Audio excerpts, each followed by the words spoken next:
Bismillahirrahmanirrahim. Assalamualaikum warahmatullahi wabarakatuh.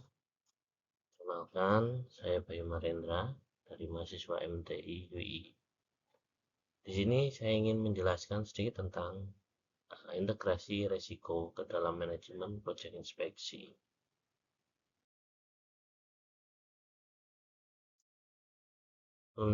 Selanjutnya, kita harus tahu apa tujuan kita, apa target kita dalam bisnis, apa yang akan kita lakukan. Dengan membuat tujuan, seseorang dapat membuat perencanaan bagaimana melakukan rencana itu sendiri. Dengan memiliki tujuan, kita dapat mengetahui apa yang akan dilakukan, apa yang akan selalu ada kemungkinan kejadian yang di luar harapan. Kemungkinan itu ada karena kurangnya informasi yang diperlukan dalam rangka mencapai tujuan, atau sering kita sebut dengan ketidakpastian. Kondisi ketidakpastian ini memiliki efek terhadap tujuan atau sasaran. Efek ini pun dapat diartikan sebagai deviasi dari hasil yang diharapkan, baik lebih ataupun kurang, atau biasa kita menyebutnya sebagai resiko.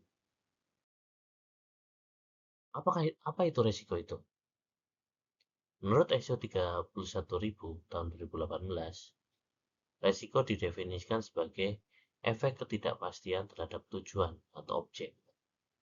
Dalam konteks ini, resiko bukan hanya merujuk pada hal negatif, tapi juga bisa pada dampak positif. Misal saat ini, keputusan saat ini atau hal yang terjadi saat ini, ketidakpastiannya ada dua, apakah akan dampak positif atau ke negatif. Nah, ketidakpastian dari sejak saat ini hingga saat yang akan datang tentukan beserta ekspektasinya.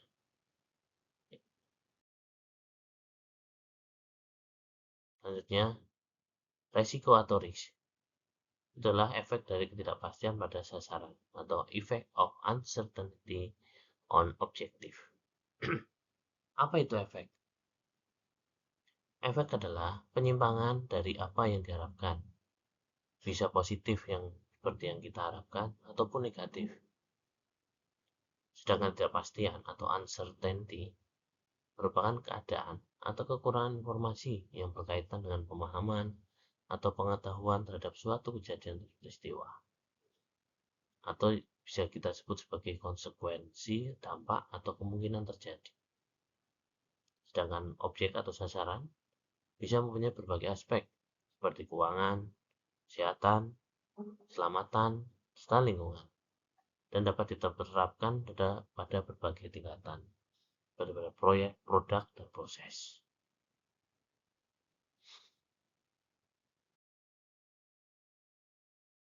Resiko timbul karena adanya sasaran.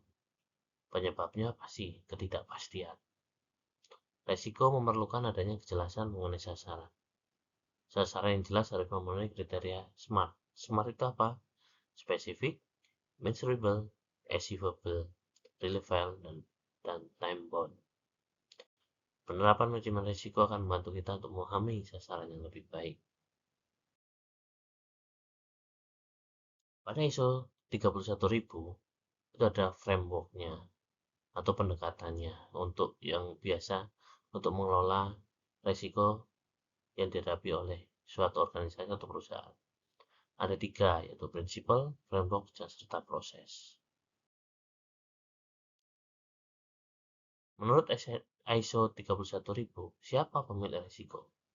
Pemilik risiko adalah entitas atau orang atau akun atau perusahaan atau yang mempunyai tanggung jawab dengan akuntabilitas dan kewenangan untuk mengelola risiko. Bisa risk owner atau pemilik KPI. Beberapa hal yang perlu ditegaskan ulang. Risiko berkaitan erat dengan sasaran. Pemilik risiko adalah pemilik sasaran, dan pada dasarnya ini berlaku untuk semua tingkatan organisasi. Risiko terdapat pada seluruh tingkatan organisasi itu strukturalnya pada perusahaan. Risiko juga terdapat pada seluruh proses bisnis organisasi. Setiap orang dalam perusahaan mempunyai sasaran kerja. Jika bisa kita gambarkan dalam struktur organisasi atau perusahaan. Di sini ada Board of Director and Board of Commissioner. Ini mempunyai risiko menerapkan visi dan misi atau strategi perusahaan ke depannya. Division Head, mereka mempunyai risiko operasional, finance, compliance. Department Head juga sama, punya operasional, finance, compliance. Project Manager juga sama, punya risiko operasional, finance, dan compliance. Tapi tanggung jawabnya berbeda-beda. Selanjutnya, mengapa proyek gagal? Proyek gagal dapat disebabkan oleh beberapa hal. Salah satunya tujuan dan rencana yang tidak jelas. Yang kedua, komunikasi jelek antar departemen, antar karyawan, antar pimpinan dan bawahan. Yang ketiga, perubahan skop pekerjaan. Tengah jalan perubahan skop pekerjaan yang berubah. Ini harus kita sikapi. Jika tidak, pasti proyek gagal. Yang keempat, ekspektasi tidak realistis. Misal fakta target hanya 100, tetapi ekspektasi dari perusahaan meminta 200. Nah, ini kemungkinan akan menjadi proyek gagal. Yang kelima, kurangnya kejelasan proyek. Nah, dari awal harus jelas nih scope of work-nya seperti apa dan tujuannya apa. Yang keenam, isu penjawatan proyek. Ini jadwal proyek harus tepat, harus on time. Jika lebih, maka akan menjadikan proyek itu gagal.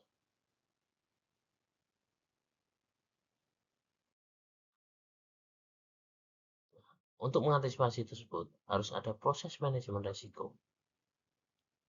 Tahap-tahap proses manajemen risiko adalah ada lingkup atau konsep dan kriteria, dan ada penilaian risiko.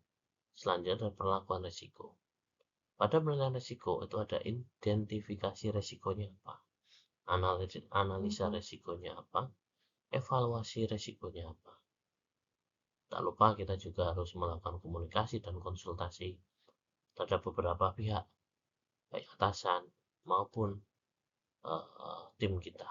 Dan juga kita harus melakukan monitoring dan review. Jangan lupa pencatatan dan pelaporan harus tertulis dengan tepat. Dalam identifikasi risiko, ada beberapa tahap atau sasaran yang harus kita jabarkan. Contohnya misalnya peristiwa risiko. Penjawab risikonya apa sih? Potensi atau dampak yang akan terjadi bagaimana? Dan indikator risikonya seperti apa? Sasaran spesifik ini mungkin seperti sasaran proses, sasaran KPI, sasaran jangka panjang maupun jangka pendek. Yang kedua, menganalisa risiko. Lakukan analisa dengan membuat kriteria kemungkinan dan dampak. Membuat kriteria efektivitas kontrol. Menentukan tingkat risiko inherent dan residualnya. Seperti kita analisa exposure kemungkinannya yang akan terjadi seperti apa. Terus analisa exposure dampaknya seperti apa. Dan kita juga menganalisa untuk efektivitas kontrol dalam suatu proyek tersebut. Yang ketiga, evaluasi risiko. Evaluasi risiko ini mengarah pada pemilihan risk treatment option yang tepat. Analisis lebih dalam, perbaikan kontrol, serta evaluasi sasaran yang tepat. Kita dapat memetakan risiko itu seperti apa, menentukan prioritas atau penanganan risiko agar risiko itu dapat tereliminasi atau seminimal mungkin terjadi. Selanjutnya, risiko ini dalam pengendaliannya apakah akan kita kendalikan ataukah tidak. Jika kita kendalikan, maka kita harus memitigasikan risiko tersebut untuk mengurangi risiko atau dampak sumber dari risiko tersebut. Yang kedua, strategi untuk mengalihkan atau memindahkan sebagian risiko ke hal lain. Tapi jika kita tidak melakukan pengendalian, itu kemungkinan ada 3. Risk avoidance. Maksudnya adalah menolak risiko sepenuhnya dengan tidak melakukan kegiatan proyek atau kita nggak perlu ngambil proyek ini karena risikonya akan seperti ini. Yang kedua, risk return atau acceptance, menerima risiko karena kita menilai atau memperkirakan lebih ekonomis mengambil proyek tersebut daripada untuk menguranginya. Yang ketiga, risk profit, kita menerima atau menambah risiko karena kita tahu manfaatnya jauh lebih besar daripada biaya yang akan kita tanggung. Dalam mengidentifikasi, kita ada namanya risk register. Kita tentukan nama atau peristiwa risikonya, penyebab risikonya, mitigasinya seperti apa. Selanjutnya, kita lakukan risk register. Nah, ini ada matriks analisa risikonya. Dari kemungkinan, mungkin hampir tidak terjadi, jarang terjadi, mungkin terjadi, sering terjadi, hampir pasti terjadi. Dan dampaknya seperti apa? Sangat rendah, rendah, sedang, tinggi, atau sangat. Contoh, ini dalam ARM Business Inspection. Kita akan lihat.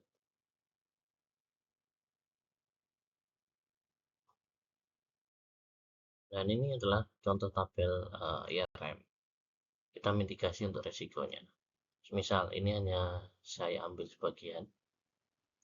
Berarti resikonya apa? Keterlambatan dalam proses inspeksi. Kontrolnya apa? Sistem manajemen jadwal inspeksi.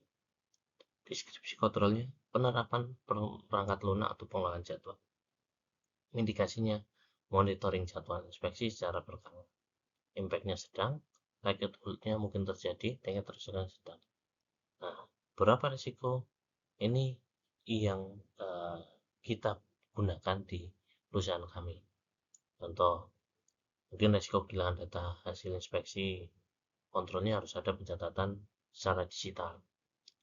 Digital kontrolnya digitalisasi seluruh hasil inspeksi, penyimpanan data di server pusat.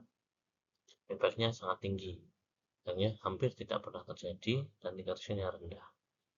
Atau mungkin risiko kecelakaan kerja selama inspeksi. Ini harus prosedur, ada prosedur kontrol, untuk kontrolnya adalah ada prosedur keselamatan kerja. Di kontrolnya mungkin penyediaan APD sesuai standar yang berlaku. Indikasinya pengawasan pelaksanaan inspeksi di lapangan, pelaksanaan penggunaan APD, impact-nya tinggi, jarang terjadi, dan tingkat risikonya rendah. Setelah itu kita tuangkan ke dalam metrik risiko. Di sini di perusahaan kami menggunakan metrik risiko 5x5. Di sini ada kemungkinan dan dampak. Ini nomor 1, kemungkinan adalah hampir tidak terjadi, jarang terjadi, mungkin terjadi, sering terjadi, hampir pasti terjadi. Di sini akan terlihat matriksnya. Dari matris tadi kita akan mengetahui deskripsi tingkat risiko sangat tinggi, tingkat risiko 5. Level dimulai dari lebih dari 16. Ini akan terhubung, akan menghasilkan seperti ini. Oke, demikian yang dapat saya sampaikan. Kurang lebihnya saya mohon maaf. Assalamualaikum warahmatullahi wabarakatuh.